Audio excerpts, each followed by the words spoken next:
बच्चों, पत्रकारिता के आयाम का दूसरा भाग अब हम पढ़ रहे हैं। अभिव्यक्ति और माध्यम में पत्रकारिता के कई आयाम समझाए गए हैं और हम पत्रकारिता के आयाम में पढ़ेंगे उसके प्रमुख प्रकार। कितने तरह की पत्रकारिता होती है। बच्चों, यहाँ पर पुस्तक के अनुसार जो पत्रकारिता के विविध रूप दिए गए हैं उन सब का वर्णन है। ये है खोजपरक पत्रकारिता, विशेषीकृत पत्रकारिता, वॉच डॉग पत्रकारिता, एडवोकेसी पत्रकारिता, मुख्य धारा, वैकल्पिक, पीत पत्रकारिता, पेज 3 पत्रकारिता और समाचार मीडिया का रुझान। इन सब बातों पर हम विस्तार से चर्चा करते हैं। देखिए, खोजपरक पत्रकारिता क्या होती है। जब कोई पत्रकार किसी विषय की गहराई से छानबीन करता है और ऐसे तथ्यों और सूचनाओं को सबके सामने लाने की कोशिश की जाती है जिन्हें दबाने या छुपाने का प्रयास किया जा रहा हो, तो ऐसी पत्रकारिता को हम कहते हैं खोजपरक पत्रकारिता। बच्चों, एक महत्वपूर्ण काम होता है। जैसे यहाँ पे मैंने उदाहरण दिया है कि चीन ने न वायरस बनाया न ही दुनिया में फैलाया। हम सब जानते हैं कि जब कोविड का प्रसार हुआ तो बहुत सारे लोगों ने आरोप लगाया चीन के ऊपर कि ये वायरस जो है ये मानव निर्मित है और ये प्राकृतिक आपदा नहीं है, मानवीय आपदा है। तो बहुत सारे लोगों ने इस पर व्यक्तिगत रूप से अनेक पत्रकारों ने इसकी खोजबीन की है। तो इसी संदर्भ में यहाँ पर WHO, वर्ल्ड हेल्थ ऑर्गेनाइजेशन जो है वो चीन का पक्ष ले रहा है, वो यहाँ छपा है। ये विषय खोजपरक पत्रकारिता का विषय है, जिसमें छानबीन की जा रही है कि अंतर्राष्ट्रीय स्तर पर कोई देश क्या सच को छुपा रहा है। इस बात का यहाँ पे एक तरह से गहराई से छानबीन की जा रही है। फिर आती है विशेषीकृत पत्रकारिता। बच्चों, जब भी हम देखते हैं ऐसे पत्रकारों को जिन्होंने किसी क्षेत्र में महारत हासिल की हुई है, तो ऐसे वो फ्रीलांसर या स्वतंत्र पत्रकार भी हो सकते हैं, वो कॉलम राइटर भी हो सकते हैं। अगर उन्होंने किसी क्षेत्र में उनकी महारत है तो वो जो पत्रकारिता करते हैं वो विशेषीकृत कहलाती है। जैसे कि कोई केवल संसद पे लिखता है, कोई न्यायालय पे लिखता है, कोई आर्थिक मामलों में लिखता है, कोई खेल पर लिखता है, कोई विज्ञान और विकास पर लिखता है। अपराध जगत एक अलग ही दुनिया है, फैशन एक अलग ही दुनिया है। यहाँ हम एग्जाम्पल दे रहे हैं देवदत्त पटनायक का, जो माइथोलॉजी पर लिखते हैं और ये उनका एरिया है, इसलिए ये विशेषीकृत पत्रकारिता कहलाता है। यहाँ पे मैंने विकल्प पत्रकारिता का भी उल्लेख किया है, आगे जाकर मैं इसे भी और विशेष रूप से समझाऊंगी। फिर देखिए वॉचडॉग पत्रकारिता, ये क्या है। बच्चों, हमको मालूम है कि पत्रकारिता जो है वो प्रजातंत्र का चौथा स्तंभ है। Media is the 4th pillar of democracy, ऐसा कहते हैं। तो क्यों है ऐसा। जैसे कोई कुत्ता जैसे गार्ड बनकर रक्षा करता है, उसी तरह से मीडिया निगाह रखता है कि लोकतंत्र में बहुत बड़ा उत्तरदायित्व है सरकार के कामकाज पर, निगाह रखता है। कहीं कोई गड़बड़ी से तो उसका कोई थोड़ी सी भी गड़बड़ी हो तो वो मीडिया उसका पर्दाफाश करता है। तो यहाँ पर 7 दिन में 9 राज्यों में सक्रिय मरीज घटे, ये इस तरह से डाटाज यहाँ पर दिए गए हैं। ये एक मीडिया है जो वॉचडॉग पत्रकारिता कर रहा है, जो नज़र रखे हुए है कि कहाँ कितने संवेदनशील स्थान है, रेड जोन है, ग्रीन जोन है, ऑरेंज जोन है, कहाँ क्या कितने मरीज़ हैं। तो ये देख रेख करना ये वॉचडॉग पत्रकारिता कहलाता है। फिर देखिए एडवोकेसी पत्रकारिता। जब हम किसी एक फेवर में बात करते हैं, किसी एक पक्ष में बात करते हैं, तो उसे एडवोकेसी कहते हैं। जैसे हम वकीलों को जानते हैं कि वो किसी एक के पक्ष में बात करते हैं, इसलिए एडवोकेसी यानी पक्षधर पत्रकारिता। तो जैसे कि हम देखते हैं किसी खास उद्देश्य मुद्दे को आगे बढ़ाना, उसका उद्देश्य या उस मुद्दे में जनमत बनाना, ये एडवोकेसी पत्रकारिता का कार्य होता है। जैसे यहाँ पे उतार चढ़ाव का यह दौर भी निकल जाएगा, निवेश में लॉन्ग टर्म व्यू अपनाएं। एक तरह से एक इन्वेस्टमेंट को लेकर एक निगाह रखी जा रही है और एक इन्वेस्टमेंट की एडवोकेसी की जा रही है, उसका पक्ष लिया जा रहा है कि आप इन्वेस्टमेंट बढ़ाते रहें ये लॉन्ग टर्म व्यू अपनाएं, क्योंकि ये छोटा सा वक्त है, ये दौर बुरा है, ये गुजर जाएगा। तो इस तरह से ये एडवोकेसी पत्रकारिता कहलाती है। उसके बाद मुख्य धारा पत्रकारिता।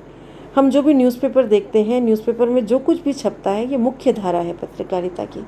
यानी पत्रकारिता होती ही इसीलिए है कि उसमें इस तरह से न्यूज़पेपर, समाचार पत्र, पत्रिकाएं या दूरदर्शन या इंटरनेट या ये सभी चीज़ें जो हैं, जो समाचार का आदान प्रदान करती हैं, ये मुख्य धारा से जुड़े हुए लोग हैं। पत्रकारिता इसे ही कहते हैं। इसके बाद बच्चों, पहले भी जिक्र किया था मैंने, ये है वैकल्पिक मीडिया या वैकल्पिक पत्रकारिता। ये क्या होता है? इसके अंतर्गत उन खबरों को प्रसारित किया जाता है जिन्हें मुख्य धारा के मीडिया में स्थान नहीं दिया जाता, जबकि ये जन सरोकारों से पूर्णतः जुड़ी होती हैं। इसमें विभिन्न माध्यमों को देखा जा सकता है, जैसे बैनर, पोस्टर, होर्डिंग, दीवारों पर लिखे हुए वक्तव्य, कैटलॉग, कार्टून, मेले में लगी हुई प्रदर्शनी, सामुदायिक रेडियो आदि। ये सब वैकल्पिक मीडिया के अंग हैं। यानी लाभ बिना कमाए, कमर्शियलाइज हुए बिना, व्यापारिक हुए बिना अगर मीडिया कुछ किसी बात का प्रचार करता है तो वो वैकल्पिक मीडिया कहलाता है। हमने कई जगह देखा है दीवारों पर होर्डिंग, पोस्टर्स लगे हुए, बैनर लगे हुए। कई जगह हम देखते हैं कि मेले लगते हैं, प्रदर्शनियाँ लगती हैं।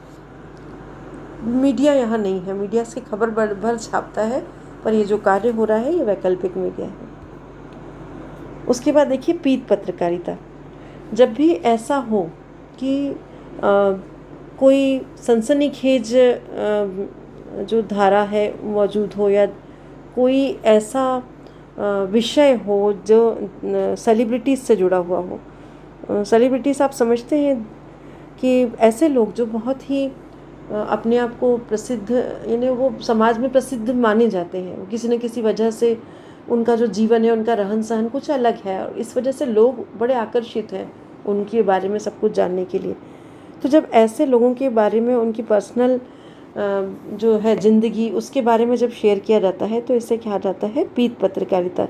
जैसे यहाँ पे पूर्व भारतीय कप्तान के साथ बढ़ रही हैं अभिनेत्री मोनिका बेदी की नज़दीकियाँ, या उसकी पर्सनल जो ज़िंदगी है उसके बारे में मीडिया शेयर कर रहा है, सिर्फ इसलिए क्योंकि मोनिका बेदी के बारे में लोग सुनना चाहते हैं, पूर्व भारतीय कप्तान के बारे में लोग सुनना चाहते हैं, पढ़ना चाहते हैं। तो उन इस तरह से जो गॉसिप, मीडिया गॉसिप बोलते हैं जिसको, वो पीत पत्रकारिता कहलाती है। उसके बाद आती है पेज 3 पत्रकारिता। बच्चों, पीत पत्रकारिता और पेज 3 बहुत मिलते जुलते हैं। कई जगह तो इसको एक ही समझाया जाता है। वजह यह है कि दोनों में ही सेलिब्रिटीज़ के बारे में लिखा जाता है, महत्वपूर्ण लोगों की सनसनीखेज बातें लिखी जाती हैं। बस ये होता है कि पीत पत्रकारिता थोड़ा पर्सनलाइज हो जाती है उन लोगों के लिए जो ख्याति प्राप्त लोग हैं, उनकी निजी ज़िंदगी में झांक कर देखती है, जबकि पेज 3 पत्रकारिता वो होती है जिसमें सेलिब्रिटीज़ क्या कर रहे हैं ये दिखाया जाता है। जैसे यहाँ बताया गया है कि विदेशी कोचों की कमी को पूरा कर सकते हैं पूर्व भारतीय खिलाड़ी, ऐसा सिंधु ने कहा। रैना ने राष्ट्रीय टीम में वापसी लायक फॉर्म घरेलू क्रिकेट में नहीं दिखाई। ये एक प्रचार किया जा रहा है उनके बारे में जो है वो, क्योंकि लोग पढ़ना चाहते हैं, जो जनता है, जन रुचि है इसकी, जनता जानना चाहती है उनके बारे में कि वो लोग क्या कर रहे हैं, तो उनकी चीज़ों को हाईलाइट किया जा रहा है। ये है पेज 3 पत्रकारिता। फिर एक और पत्रकारिता का जो एक तरह से तरीका है, रुझान है, उसे समाचार रुझान कहा जाता है। यानी कि जिस बात को लेकर ऑडियंस या श्रोता या दर्शक या पाठक वर्ग जो है वो उस पत्रकारिता में जिस तरह का मीडिया जुड़ा हुआ है, जिस तरह के पाठक और सुनने वाले श्रोता या दर्शक जुड़े हुए हैं, उनमें दो तरह की कैटेगरी है। एक है ऐसे लोग जो क्लास हैं, ऐसे लोग जो हाईली लाइफ जीते हैं और जिन लोगों के स्टेटस होते हैं, ऐसे लोग हैं। और एक वो है जो आम आदमी है। अब दो तरह के लोगों के रुझान होते हैं। कुछ लोग उनके बारे में जानना चाहते हैं कि वो लोग क्या सोचते हैं और उनकी ज़िंदगी में क्या है, पत्रकारिता या मीडिया ये बताना चाहता है। तो क्लास न्यूज़ वो होती है कि वो लोग क्या कर रहे हैं। जैसे यहाँ पे देखिए, कोरोना से निपटने के लिए दान देने वालों में अजीम प्रेम जी दुनिया में तीसरे। यहाँ पे उन लोगों की लिस्ट दी गई है जिन लोगों ने कोरोना समस्या के चलते दान किया है। उसमें भारत के अजीम प्रेम जी तीसरे नंबर पर आए हैं। ये हाई लाइफ जीने वाले एक ऐसे व्यक्ति हैं जो सेलिब्रिटीज़ की तरह देखे जाते हैं। जिनके बारे में हम जानना सुनना पसंद करते हैं, वो प्रसिद्ध व्यक्ति हैं समाज के, तो उनके बारे में जब मीडिया लिखता है, क्योंकि समाचार का रुझान उनकी तरफ जा रहा है, लोग उनके बारे में पढ़ना चाह रहे हैं, तो ये कहलाती है क्लास न्यूज़। और उसी तरह से कोरोना के खिलाफ जंग में आम आदमी ने भी मुट्ठी खोल दी। यहाँ पे आम आदमी के दान के बारे में बात की जा रही है कि आम आदमी कितना डेडिकेटेडली कोरोना से लड़ने के लिए फंडिंग कर रहा है, पैसे दान कर रहा है, या किसी भी तरह की तन मन धन की मदद कर रहा है। तो इसमें पब्लिक क्या कर रही है, इससे पब्लिक का इंटरेस्ट आएगा और लोग प्रेरित होंगे इस बात को लेकर, इसलिए ये मास न्यूज़ है। तो इस तरह से क्लास न्यूज़ और मास न्यूज़ में जो रुझान होता है उसको पत्रकारिता छापती है, और ये पत्रकार तय करते हैं कि जनता क्या चाह रही है, जनता को क्या पसंद आएगा, या जनता को किस दिशा में ले जाना है, जनता को किस तरफ मोड़ना है। एक तरह से प्रेरक पत्रकारिता ही है, मोटिवेट करती है रुझान देखकर। देखिए, इस आधार पर जो हमने पढ़ा है अब तक, उसके आधार पे हमको ग्रीष्मावकाश परियोजना कार्य बनाना है। तो पहला तो ये कार्य है बच्चों, परियोजना कार्य है, ये प्रोजेक्ट वर्क है। क्या करना है आपको, पत्रकारिता के विविध आयाम और पत्रकारिता के भेद, इनको दर्शाते हुए आपको समाचार पत्र की कतरनों को सजाकर आपको प्रस्तुत करना है। कॉपी में या शीट्स पर आप कहीं भी कटिंग्स हर एक टॉपिक से काट सकते हैं। जैसे हमने पहले पढ़ा था ग्राफिक्स और कार्टून्स और इस तरह के आयाम जो थे वो पढ़े थे, वो उनके भी अलग अलग वैरायटीज़ हैं, कहीं संपादकीय है, कुछ है सिंपल प्लेन समाचार है, कार्टून है।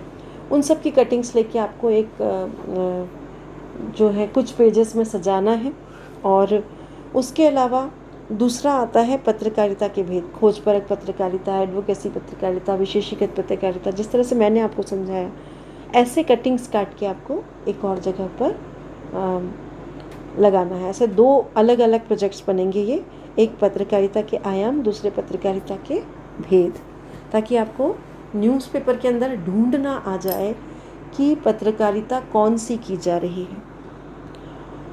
उसके बाद ये एक प्रैक्टिकल वर्क है बच्चों। आपको जैसा कि पता है कि क्लास 11th और क्लास 12th में प्रैक्टिकल वर्क होता है।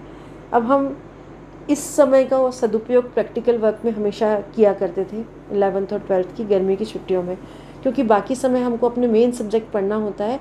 तो ये बहुत अच्छा समय था जब हम अपना 20 मार्क्स वाला प्रैक्टिकल घर में करके रख देते थे। परंतु इस बार ये संभव नहीं है कि हम लाइब्रेरी से बुक्स इशू करा के ये सारा कुछ कर पाएँ। पुस्तक समीक्षा के लिए मैं आपको ई बुक्स दे चुकी हूँ, परंतु फिर भी एक नया तरीका है, इस बार हम प्रोजेक्ट करते हैं। देखिए, ग्रीष्मावकाश प्रायोगिक कार्य में आपको पत्रकारिता के विविध आयाम और पत्रकारिता के भेद, ये सब आपने देख लिया। यानी किसी न्यूज़पेपर में कितनी वैराइटीज़ किस किस तरह से लिखी जाती हैं, ये सारा आपने देख लिया। अब इनमें से आपको खुद की हाथ से लिखी हुई या ऑनलाइन अर्थात ई पत्रिका बनानी है, मैगज़ीन बनानी है आपको, ई मैगज़ीन, हैंडमेड मैगज़ीन या ई मैगज़ीन बनानी है आपको। और इसका निर्माण करना है आपको। कोई इसमें आप विशेषांक ले सकते हैं। मान लो आपने कोई एक विषय चुना, उस विषय पर पूरा अंक बनाना है आपको, और जितनी भी आयाम हैं और जितने भी भेद हैं वो सारे के सारे उसके अंदर समा जाएं, ऐसा आपको तैयारी करना है। तो ये आपको खुद लिखने होंगे बच्चों, ताकि आपको खोजपरक पत्रकारिता में आप क्या लिखोगे, इस तरह से है ना, एडवोकेसी में आप क्या लिखोगे, उस विषय से संबंधित चीज़ों को सोचिए। भले ही छोटा सा लिखिए, कम मात्रा में लिखिए, परंतु आपके विषय को उठाने का तरीका, आपके जो हेडलाइंस बनेंगे, ये सब बहुत मायने रखते हैं, और यही सिखाएंगे आपको राइटिंग वर्क। तो ये आपके लिए प्रायोगिक कार्य है। मैंने यहाँ पे एक विषय दिया है, वैश्विक महामारी और उसके प्रभाव। हम सब इस दौर से गुजर रहे हैं, हम अच्छी तरह जानते हैं वैश्विक महामारी ने हमको किस तरह से परेशान करके रखा है। बहुत सारे एस्पेक्ट्स हैं इसके, आर्थिक प्रभाव अलग हैं, और स्वास्थ्य से संबंधित प्रभाव अलग हैं, है ना, सामाजिक प्रभाव अलग हैं इसके। तो बहुत सारी बात नज़रिए से हम इसको देख सकते हैं। तो ये हुआ वैश्विक महामारी और उसके प्रभाव। अब देखिए, इसके प्रायोगिक कार्य का अंक विभाजन किस तरह से किया जाएगा। ये 10 मार्क का आपका प्रैक्टिकल है, और इसमें 2 नंबर की केवल विषय वस्तु है, 3 नंबर का आपका प्रेजेंटेशन प्रस्तुतिकरण है, 2 नंबर की फिर आपकी भाषा शैली है, जिस भाषा में जिस शैली में आप अपनी बात को लिखना चाह रहे हैं, और 3 अंक हैं मौलिकता के। जो विशेषांक आपने चुना है, उस विशेषांक को चुन के आपने अपनी मेहनत से कितना अच्छे से प्रेजेंट किया है, इसके 3 अंक। तो इसके बारे में मेरे को ये भी है कि आप जो है ये प्रायोगिक कार्य को जो करेंगे तो इसमें किसी भी तरह का आपको मदद चाहिए तो आप आगे कंटिन्यूटी में हम लगातार संपर्क में बने रह सकते हैं। और यहाँ पर मैंने कुछ संकेत किए हैं विषय, जैसे बहुत सारे विषय हैं जिनको हम विशेषांक बना सकते हैं। पहला तो यही है वैश्विक महामारी और उसके प्रभाव जिसको हम जी रहे हैं। बच्चों विषय निकालना कैसे चाहिए, विशेषांक कैसे बनते हैं, तो एक आपको आइडिया, एक संकेत दे रही हूँ मैं। जैसे भारतीय प्रथम स्वतंत्रता संग्राम एक स्मृति, हमने 1857 का जो स्वतंत्रता संग्राम है उसकी एक मेमोरी, उसकी याद में अगर एक विशेषांक निकाला तो हम इन सब विधाओं को लेकर उसके संबंध में हम क्या क्या लिखना चाहेंगे, तो ये हमको एक कलेक्शन करना है और फिर इसको अपने खुद के शब्दों में लिखना है। उसी तरह से भारतीय खेल प्रतिभाएं और उनका वैश्विक प्रभाव, भारत के खेल जगत के बारे में अगर आपको खेल में बहुत इंटरेस्ट है। फिर 6 ऋतुओं का देश भारत, यहाँ भारत की भौगोलिक और जो उसकी सामाजिक विशेषताएं हैं, सांस्कृतिक विशेषताएं, उनके बारे में आपको लिखना है। ऋतुओं का भारत के जनजीवन पर प्रभाव और भारत की ऋतुओं की वजह से भारत की भौगोलिक विविधता, इस सब के बारे में आपको लिखना है। फिर भारत की बेजोड़ सैन्य शक्ति, हम सब जानते हैं भारत की सैन्य शक्ति विश्व में स्थान रखती है, तो इस बारे में आप किस तरह से लिखेंगे, क्या क्या आपका कलेक्शन होगा, आपकी रुचि पर निर्भर करता है। फिर है विविध संस्कृतियों का देश भारत, हम सब जानते हैं कि भारत मिली जुली संस्कृति का देश है, तो इसमें आप किस तरह से लिख सकते हैं। विश्व के प्राकृतिक संसाधन और उन पर टिकी अर्थनीति, देखिए बहुत बड़ी अर्थव्यवस्था केवल आर्थिक जो नीतियां हैं वो इस पर डिपेंड होती हैं कि जो नेचुरल रिसोर्सेज हैं, प्राकृतिक संसाधन हैं, उनका उपयोग किस तरह से कर रहे हैं। अगर हम इसको लेकर अपना कार्य करते हैं तो ये भी एक अच्छा प्रोजेक्ट है। फिर आप देखिए भारतवंशियों की वैश्विक विकास में भूमिका, जो इंडियंस, जो भारतीय भारत से बाहर चले गए और वहीं रच बस गए, भारत के विकास और विश्व के विकास में उनकी क्या भूमिका है, इस बात को लेकर आप क्या सोचते हैं, ये भी एक विषय हो सकता है। भारतीय राष्ट्रभाषा और उसके साहित्य रत्न, ये सीधे सीधे आपको निमंत्रित करता है कि आप साहित्य पर रिसर्च कर लें और इस विषय को उठाकर आप अपना ई-पत्रिका बना दें। और भारत की बेजोड़ वास्तुकला, अगर हमको बिल्डिंग्स और ये सब बहुत सुंदर लगती हैं, ऐतिहासिक स्थलों से हमको लगाव है, तो हमारे लिए ये विषय हो सकता है। तो मैंने आपको संकेत दिए हैं, इनके अलावा भी और विषय हैं जो आपके लिए खुले हैं। आप आज़ाद हैं अपनी तरह से विषय चुनने के लिए, लेकिन आपको कोई एक विषय चुनना है और उस एक विषय पर आपको एक प्रायोगिक कार्य करना है और जिसमें आपको ई-पत्रिका बनानी है। तो बच्चों ये बहुत अच्छा आपके लिए अवसर है कि आपके पास अभी समय है और छोटा छोटा धीरे धीरे इकट्ठा करके किस दिन आपका पूरा हो जाएगा आपको पता भी नहीं चलेगा, आनंद भी आएगा, क्योंकि इस बहाने आपको पत्रकारिता पर अच्छा कमांड आ जाएगा। आप हर तरह का लेख और हर तरह की विधा को लिख पाएंगे और न्यूज़पेपर को पढ़ के कतरने काट के जब आप समझ जाएंगे अच्छी तरह से, तो आपके लिए हर तरह से लिखना आसान भी हो जाएगा। धन्यवाद बच्चों।